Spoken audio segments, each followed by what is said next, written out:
Good morning বন্ধুরা। এই দেখুন, এই জঙ্গলটা জঙ্গল না, কিন্তু এটা কিন্তু আগে পুকুর ছিল। পুকুরটা না শুকিয়ে গিয়েছে, দেখুন এখন জঙ্গল হয়ে গিয়েছে।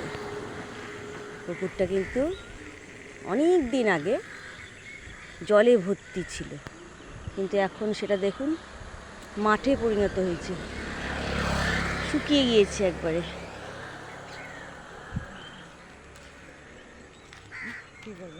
আর এই ধারে হচ্ছে বিল। আজকে না বিলটা একটু ভালো করে দেখাবো। বিলটা দেখো বৌদি, ওই দিকটা একবার ধোঁয়া হয়ে আছে, আজকে এবার কুয়াশার মতো হয়েছে, কেননা বৃষ্টি হয়েছে।